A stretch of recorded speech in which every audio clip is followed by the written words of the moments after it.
करण्याचं जे कारण आहे तेही तुम्हाला या माध्यमातून सांगते की 2019ला ज्या वेळेला पक्षाने आम्हाला आदेश दिला की आज या ठिकाणी तुम्हाला थांबावं लागतं, तुम्हाला आज या ठिकाणी थांबावं लागेल, त्या ठिकाणी आम्ही तो निर्णय घेतला की पक्षाने जे आदेश आपल्याला 12 पासून दिले ते आपण 19 पर्यंत मान्य केले पाहिजेत. प्रत्येक वेळेला आपल्याला संधी मिळेल अशी त्याच्यात शक्यता नसते, म्हणून आम्ही त्या ठिकाणी थांबलो.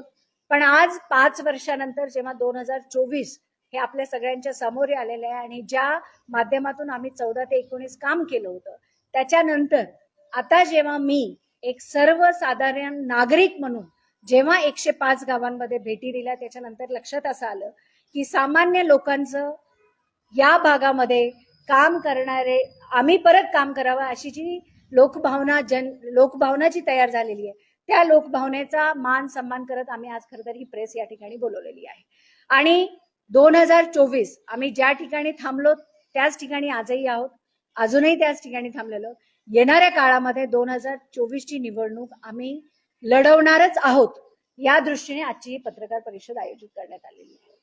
आज जरी दिशा आम्हाला समोर स्पष्ट दिसत नसल्या, कालच्या ज्या काही घटना घडल्या त्याच्यानंतर मला असं वाटतं की आतापर्यंतचा जो प्रवास आहे तो सगळा प्रवास मी तुमच्या समोर ठेवलेला आहे. आतापर्यंतचे जे घडलेल्या घटना आहे त्याच्यानंतर येणाऱ्या काळामध्ये काय स्थिती राहील याच्याबद्दल कदाचित मी आज एक राजकारणी म्हणून तुम्हाला याच्यामध्ये काही सांगू शकणार नाही.